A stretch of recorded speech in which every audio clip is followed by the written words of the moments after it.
Hi, I'm Bob Painter, otherwise known as Relic Bob, and I'm here at the Rapidan River Relic Hunters Association's Civil War Show in Culpeper, Virginia. And one of our guest stars here at the show is Michael Bennett, otherwise known as NuggetNoggin on YouTube. And he agreed to sit down and chat with me, tell me a little bit about his background and how he got started with YouTube and those sort of things. How are you doing today, Bob? I'm doing good. You like to be called Nugget? Yes, everybody calls me Nugget, my friends. But, some people call me Noggin or... Noggin? Yeah, or Nuggy, like Bo calls me Nuggy. Oh, Bo's your dad, right? No. Oh. Everybody we want to get that cleared up. Everybody thinks Bo's my dad because we both water hunt. But he's really not my dad. Yeah. we knew that. Yeah. Is there any truth to what I heard that you learned a little lesson or two from Bo and went out and bought a whole bunch of spray paint so you could spray paint your truck so people wouldn't recognize it? Yeah, he taught me a good tip that you need to spray paint your vehicle every 2 weeks so nobody recognizes your vehicle. So they can't find your good relic spot. Yeah. And you put a bobber in the window, a fishing bobber, and it will.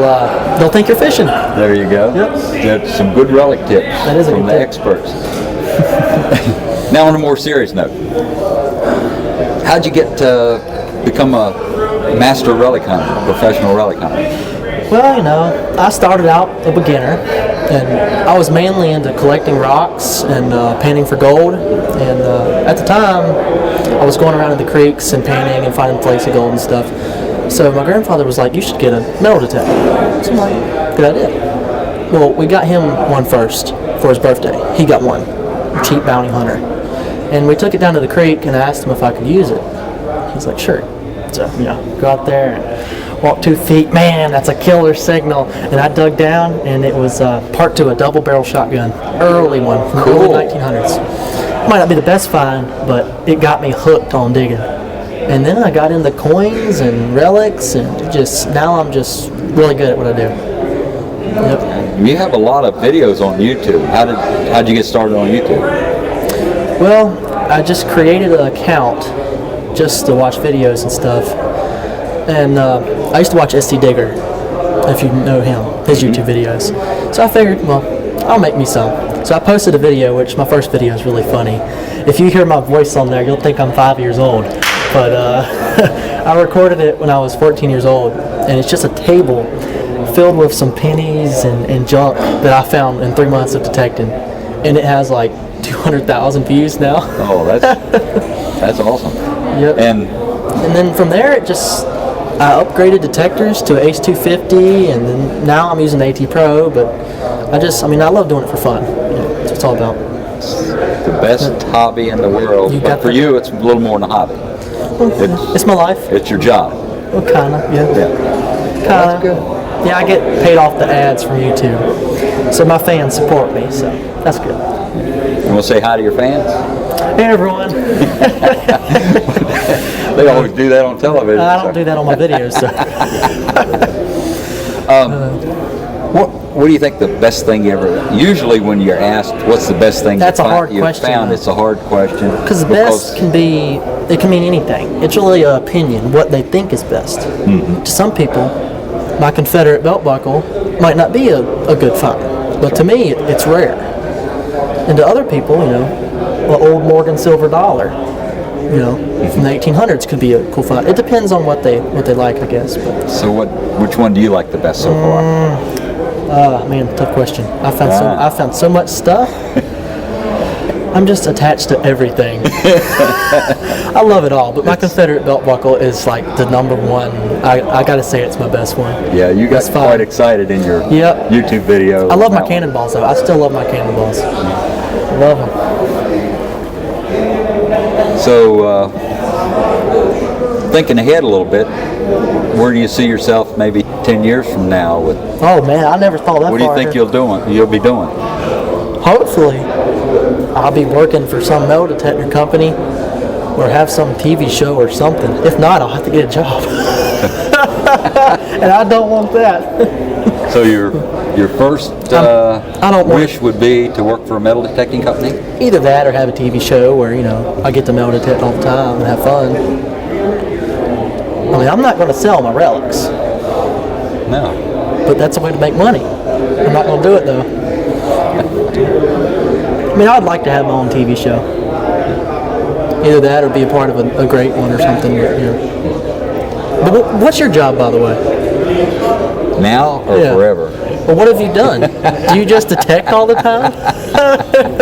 Actually, I'm retired. Oh, so you just... I retired too. when I was retired.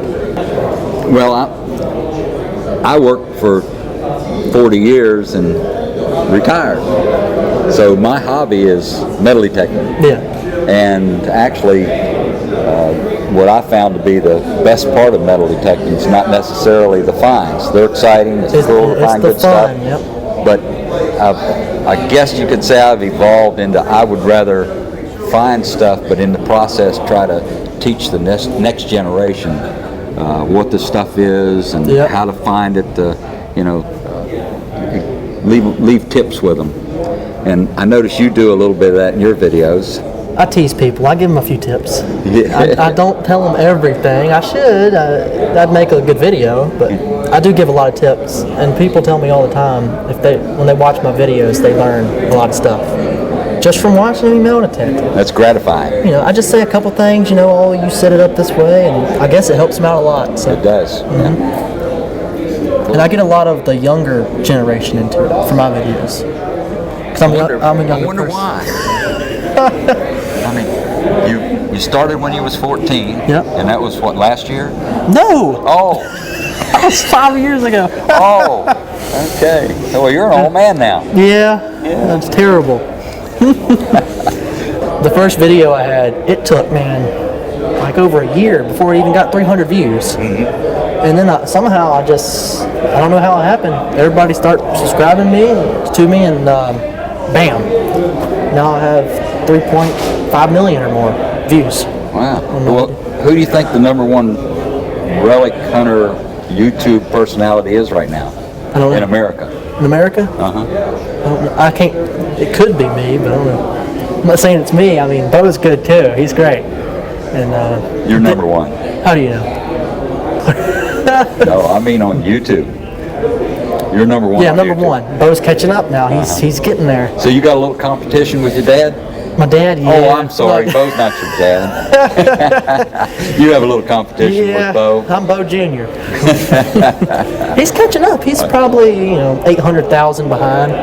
When did you first meet Bo? Of course, I know you've seen him on Bo YouTube. was on YouTube before I had a YouTube. I was watching his videos, his very first video where he found that one bullet in the river. I was watching it when I started detecting. I'm like, that guy's cool. He has a snorkel and goggles. He looks cool. So you kind of look up to Bo? Yeah. Yeah.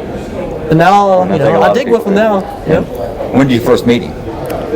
Let's see. It was probably a couple years, about two or 3 years ago at one of the DIV hunts. Digging in Virginia. Digging in Virginia hunts. Hunt. Yep. That's basically the only place where he was at, where I was at, because we live 400 miles apart. You've got a unique perspective, being young and experienced metal detecting and relic hunting. And you get to hunt with young people and middle-aged people and older people. Do you see any difference, or is there something comes to mind when? To me, it don't matter how old they are; they're all the same. If they relic hunt, I get along great with them. I mean, if they metal detect, man, we're just like best buddies. We talk. We'll talk for hours about something.